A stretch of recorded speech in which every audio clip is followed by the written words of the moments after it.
Students, welcome to our elementary classes. आज जहां से छोड़ा था वहीं से स्टार्ट करेंगे। तो पॉलिनोमियल्स में हमने लास्ट टाइम बात की थी प्रीवियस वीडियोस में, वो थी जीरोस ऑफ पॉलिनोमियल, जो काफी अच्छा वाला टॉपिक था। आज वही जीरोस ऑफ पॉलिनोमियल्स के कुछ सब टॉपिक्स है वो पढ़ा रहा हूँ।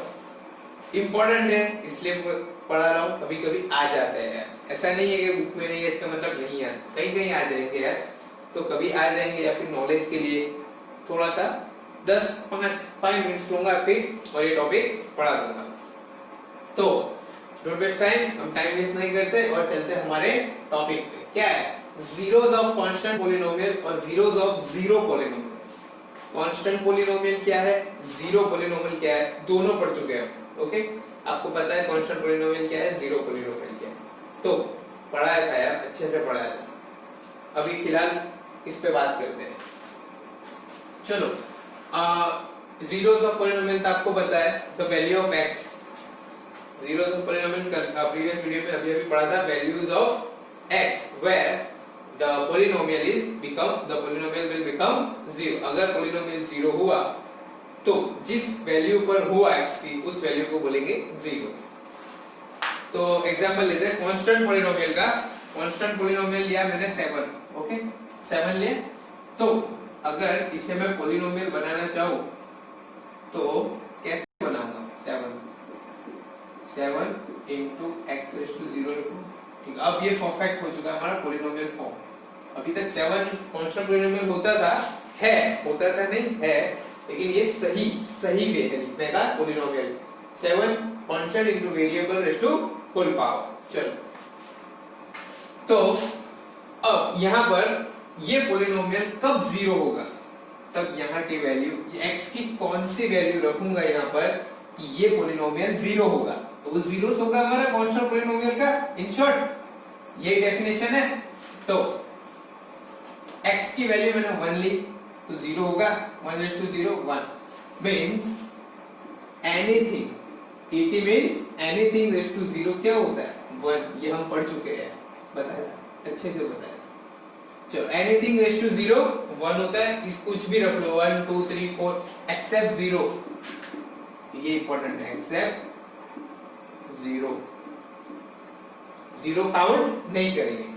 तो यहाँ पर x की मैं कोई भी वैल्यू रख लो, 1 रख लूं, 2 रख लो, 3 रख लो, 4 रख लो, 5 भी रख लो, कोई फर्क पड़ने वाला है नहीं। आंसर क्या होगा? हमेशा कांस्टेंट पॉलिनोमियल। मतलब कभी ये जीरो होगा कभी नहीं, ये आंसर नेवर जीरो, कभी जीरो नहीं होगा, कभी भी जीरो नहीं होगा यार। x की कोई भी वैल्यू रख लो, 1 2 3 4 x 1 ले लो, 2 ले लो, 3 ले लो, 4 ले लो, 5 ले लो, 6 ले लो, कोई भी वैल्यू रख लो, जीरो को छोड़ के माइनस की भी रख लोगे तब भी ये नेवर जीरो होगा, यानी px नेवर जीरो। तो क्या फिर जीरोस होंगे? अगर px जीरो नहीं होगा तो कोई जीरोस नहीं होंगे। ये डेफिनेशन वही बता रहे कि px जीरो होना जरूरी है, x की कोई भी वैल्यू हो px जीरो होना जरूरी है, तो उसे बोलेंगे जीरोस। x की वो वैल्यू को बोलेंगे जीरोस ऑफ पॉलिनोमियल। बट यहाँ पर तो px जीरो ही नहीं हो रहा है यार, देख सकते हैं x की कोई भी वैल्यू डाल लो, px जीरो नहीं होगा। तो क्या लिख सकते हैं हम आंसर्स में? आंसर मीन हमने रिजल्ट क्या लिया इस पे से, हम लिख सकते हैं कि zeros of constant polynomial does not exist। Okay, तो ये हो गया सिंपल। हम इसके लिए सब बातें कर रहे थे क्या कि zeros of constant polynomial doesn't exist, मतलब वो एग्जिस्ट ही नहीं कर रहा, वो हो ही नहीं रहा, है ही नहीं। कांस्टेंट पॉलिनोमियल की जब भी बात होगी उसके जीरोस नहीं होंगे, कभी नहीं होंगे जीरोस। क्यों नहीं होगा? क्योंकि px जीरो नहीं होगा। एक्सेप्ट जीरो की बात, क्योंकि 0 raised to 0, क्यों एक्सेप्ट जीरो, ये भी तो क्वेश्चन है। 0 raised to 0 नॉट डिफाइंड होता है यार। 0 raised to 0 क्या होता है? नॉट डिफाइंड होता है, इसलिए 0 को कंसीडर नहीं करेंगे। नेक्स्ट क्या है हमारा, जीरोस ऑफ जीरो पोलिनोमियल्स। तो जीरोस ऑफ जीरो पोलिनोमियल के लिए पहला इसे पोलिनोमियल फॉर्म में लिखना जरूरी है, 0 into x raised to 0। Okay, ये फॉर्म है px equals to 0, तो 0 को ये फॉर्म में लिखना जरूरी है, ये x है। ओके, तो वही बात x की वैल्यू हमें ऐसी पुट करनी है जिससे px हमें 0 मिल रहा, तो x की कौन सी वैल्यू पुट करूंगा कि 0 मिलेगा। अगर मैं x is equal to 1 लूं, 2 लो, 3 लो, 4 लो, 5 लो, कुछ भी ले लो, 6 लो, तो यहाँ पर 1 raised to 0, 1 anything raised to 0 1, लेकिन ये 0 से मल्टीप्लाई है तो सडनली आंसर क्या होगा हमारा, सॉरी सडनली नहीं, हमेशा आंसर 0 होगा, हमेशा आंसर 0 होगा। अगर 0 raised to 1 low, 0 into 2 low, 0 into 3 लो, या 0 into anything लो except 0, क्योंकि 0 raised to 0 अनडिफाइंड हो जाता है। ओके, तो आंसर हमें क्या मिला, 0, यानी px equals to 0, जो चाहिए था वो मिल गया। हमें तो px 0 करना है, x की कोई भी वैल्यू ले लो, अगर px 0 हो गया x की वैल्यू पर तो वो हो गया हमारा जीरोस ऑफ जीरो पोलिनोमियल। यहाँ पर तो सभी वैल्यू रखते हैं, आंसर हमेशा 0 ही मिलता है। तो इसका रिजल्ट क्या निकला, इसका रिजल्ट ये लिखते हैं, इसका रिजल्ट लिखते हैं ये पे, for any real number, for any real number except 0, ये लिखना जरूरी है क्योंकि 0 नहीं रख सकते। for any real number except 0, zeros polynomial will become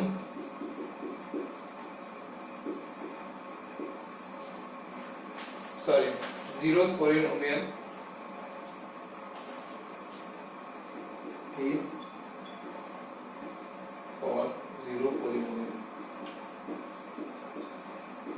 थोड़ा सा कंफ्यूजिंग वाला मींस कोई भी रियल नंबर रख लो, यहाँ पर 1 2 3 4 5 मींस यही हुआ, कोई भी रियल नंबर रख लो, 0 को अलग छोड़ के, तो zeros ऑफ जीरो पोलिनोमियल होगा।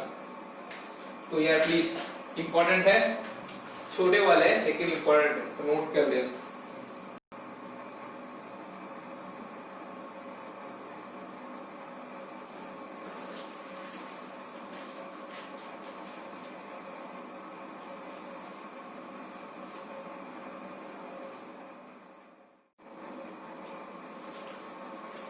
स्टूडेंट्स, तो हम चलते हैं एक्सरसाइज 2.2।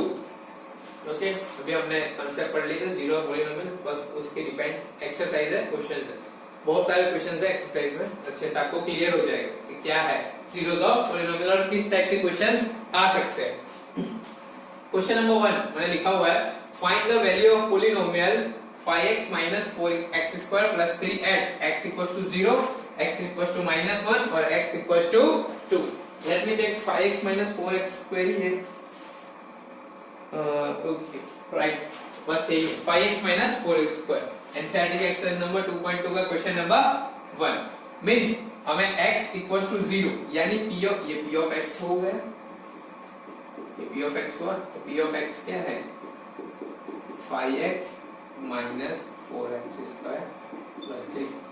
x = 0 यानी p of 0 फाइंड करना है हमें, 5 × 0 - 4 × 0² + 3।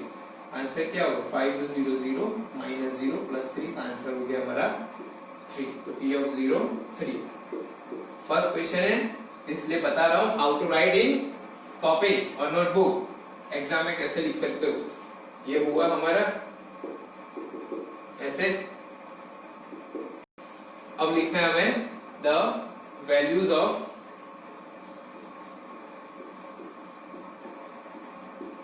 p of x at x = 0 is 3। ये रहा हमारा आंसर, ऐसे आप कॉपी में लिख सकते हो, लिखना है that's you what full marks, that's you will get full marks. दिख रहा है या, चलो अब हम डायरेक्टली सॉल्व करेंगे।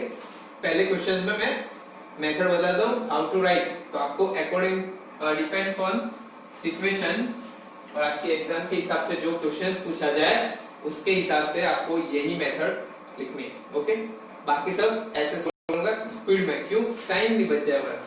चलो x इक्वल टू -1, तो p ऑफ -1 क्या है 5x, 5 into -1 -4 -1 का होल स्क्वायर और +3, 5 to -1 -5 -1 स्क्वायर 1, तो 4 into 1 1 +3 क्या होगा -4 -9 +3 -6।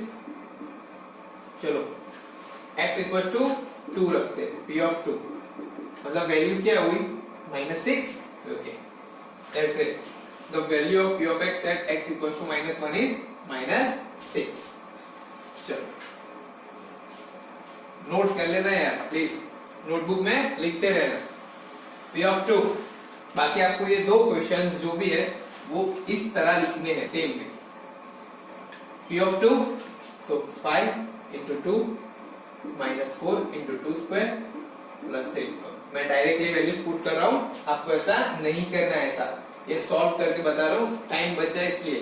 पहला जो क्वेश्चंस होता है वो लिख के बता रहा हूँ कैसे आपको लिखना है, सो कंफ्यूज मत होना, डायरेक्टली वो मत करने बैठना एग्जाम में वरना मार्क्स नहीं मिलेंगे। चलो 5 to 2 10 minus 2 square 4 4 into 4 plus 3 10 minus 16 plus 3। Okay, 10 plus 3 13 minus 16 हो गया -3। चलो सिंपल, ये हो गया फर्स्ट क्वेश्चन हमारा।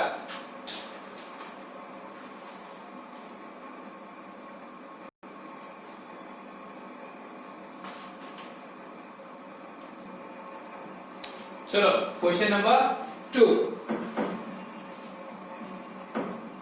क्वेश्चन नंबर 2 क्या है, find the p of 0, p of 1 and p of 2 for each polynomial। 4 cases है, यहाँ पर अभी 2 ही लिखे हैं, बाद में 2 सॉल्व करेंगे। चलो तो हमें पूछा है p of 0, तो कैसे लिखेंगे p of 0 equals to 0 square minus 0 plus 1 0 square 0 minus 0 plus 1, तो हो गया आंसर 1।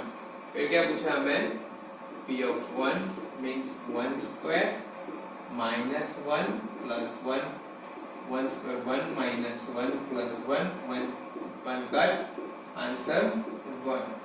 अब क्या है p of 2, p of 2 means 2 square minus 2 plus 1, that's why 4 minus 2 plus 1 क्या होगा 4 minus 2 2 plus 1 3। ठीक है, okay. Question number into p of t है, यहाँ पर वेरिएबल y था, यहाँ पर t है। ओके, मींस ये 2 plus t क्या है हमारा, let me check, 2 plus t, यहाँ पर ये t है और ये प्लस है। चलो p of 0, तो 2 plus 0 plus 2 0 square minus 0 cube, 2 plus 0 2 0 plus 0 0 into 2, चलो लिख लेते हैं 0 0 minus 0, तो क्या हो गया सिंपल 2। चलो p of 1, p of 1 2 plus 1 plus 2 1 square minus cube क्या होगा 2 plus 1 plus 1 square 1 into 2 2 minus 1, ये 1 से 1 कट, 2 plus 2 4। चलो p of 2 क्या है 2 plus t means 2 plus 2 2 का होल स्क्वायर minus 2 क्यूब। चलो 2 plus 2 4 plus 2 square means 4 into 2 8 minus 2 cube 8 से 8 कट, आंसर मिल गया 4। नोट कर लेना है।